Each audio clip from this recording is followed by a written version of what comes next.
Michael O'Callahan, date of birth is August 28, 1953, which makes me 57.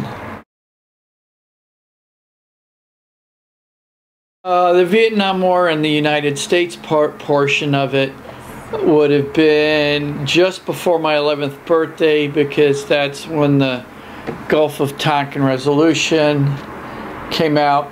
And I know that because I checked it when Elsa said she wanted to talk to me about it, and I wanted to make sure I had the day right. So it was the beginning of August when that came out, so just before my 11th birthday. When it started, it didn't mean a whole lot because I was a kid.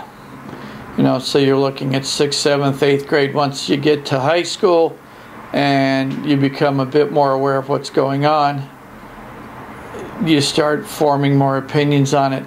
I wasn't real thrilled, because in high school was, of course, when you start talking about the draft, which they had at that time. And the draft at that time, you had a good chance, if you got drafted, it seems, of being shipped overseas to Vietnam. And when you're 17, 18, 19 years old, going over there and getting shot is not high on your list of things that you want to have done to you. When were you drafted? Drafted. I did get my draft notice, as I said. However, when I went up in December, early December of '72, when you go in, the first thing they do is they take your height and your weight. My height was 6 foot 2 inches. My weight was 127 pounds, as in 127. At the end of all the stuff that they do, they said I failed. And I asked, oh, is it because I'm colorblind, which I am? They said, no, it's because I was 11 pounds underweight, and therefore I didn't meet their qualifications. I will tell you that about 3 weeks later, I did run a marathon. That was the year I think I ran 2:27:30 for a marathon. So though I was underweight for the Army, I was still actually in pretty good physical shape. They did send me a notice after this first round that started the letter, "Dear Mr. O'Callahan, we're sorry you didn't meet our physical requirements." I got a 6-month deferment to hopefully overcome my physical disqualification. And in March of that following year, if I remember right, it was March of '73, the Congress voted to stop the draft, so I didn't have to worry about it anymore. My mom and dad weren't really too keen on it, which in some ways for folks is surprising. My mom and dad were early teens when World War II was going on, so they knew what could happen in a war situation, but they also knew why you would be fighting a war. In this particular case for Vietnam, they weren't really too keen on the whole reason for being over there. The folks you were fighting for, to some degree, didn't really seem to care. There wasn't a lot of support, seemingly, over in Vietnam or even in the United States by the time I was old enough for the draft. At the time of the draft, they had a lottery system where they not only pulled your birth date, but they also pulled a number 1 through 365, and that would determine in which order you would get drafted. For example, they pulled my birth date, August 28, and then the number they pulled for the corresponding rank of where I would be was 40th, which was kind of unfortunate because I have 4 sisters, and of my sister's birthday, the closest one to me was well over 100.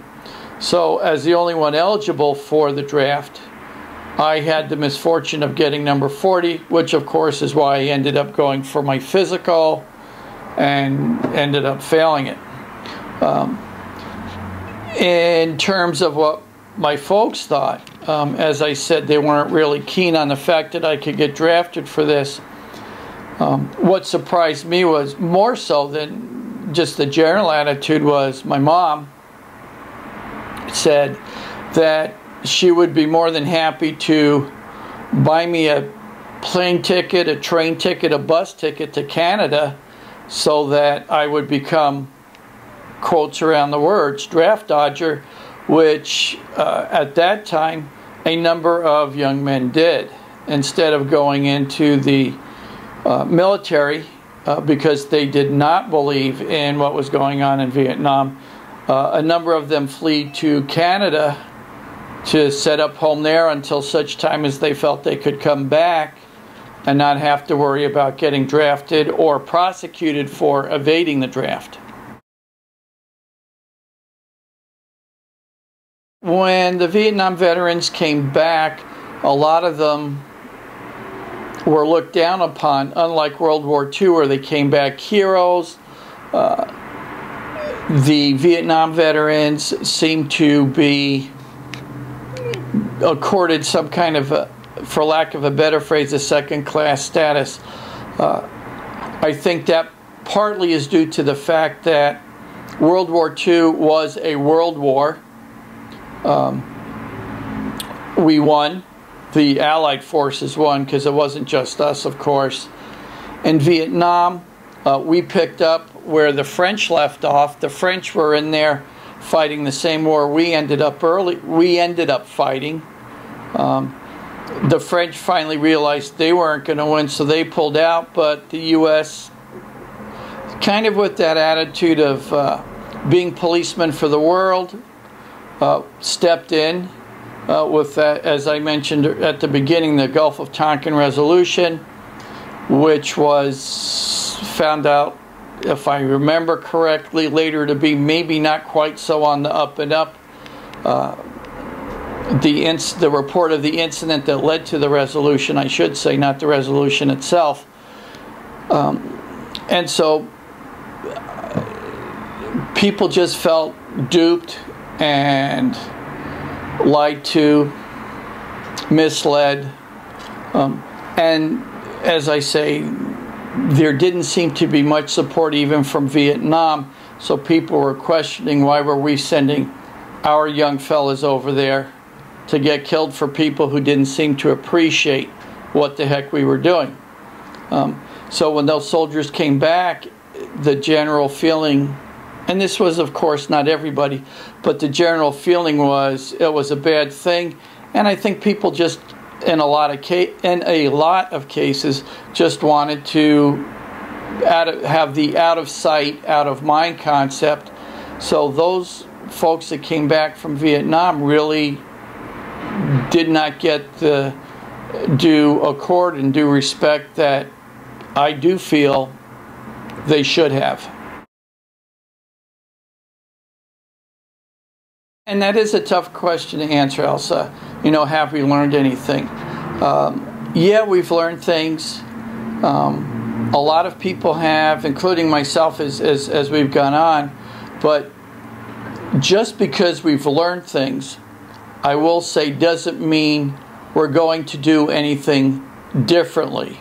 We may have learned it, but that doesn't mean we're going to use that knowledge in a better way, as opposed to just, you know, run over them with a tank and superior military might. Because we're in Iraq, and it's seemingly the same kind of setup.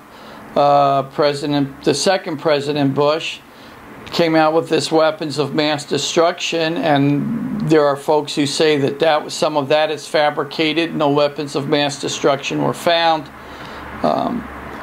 and so we're over in Iraq, kind of on the same basis as, you know, being policemen for the world, wanting to give everybody democracy. However, some people may not want it in the sense that we want democracy. They look at us as invaders. And one of the things that I think people tend to forget and don't think about is, what would we do if some foreign country sent its army into the United States. Well, essentially, we'd fight like hell for our homeland, and that's what those people see themselves as doing. We're the aggressor, we're the oppressor, and they're fighting for their homeland and what they believe in, which is the same thing we would do if we were invaded. So, in some ways, no, we haven't. In some aspects, I'd say we probably have learned some things. We're a lot of times, I think, maybe a bit slower to jump in, which some people get on who's ever going to be president, who's ever Secretary of Defense. We need to get in there and save these people. But I think some people are realizing that we can't be police to the world. You can't be. Not everybody's going to want it. And when you go into someone else's country, just remember it's like fighting for our home, that they're going to fight us because they see us again as that invader, just as we would see somebody else coming here. Hopefully this helps, and you know, like I say, it gets some people thinking and discussion, because that's always a good thing. And maybe one of you folks watching down the road here will come up with a much better answer than I can as to how to take care of all these problems that seem to crop up where we're the policemen for the world. Thank you. You're welcome.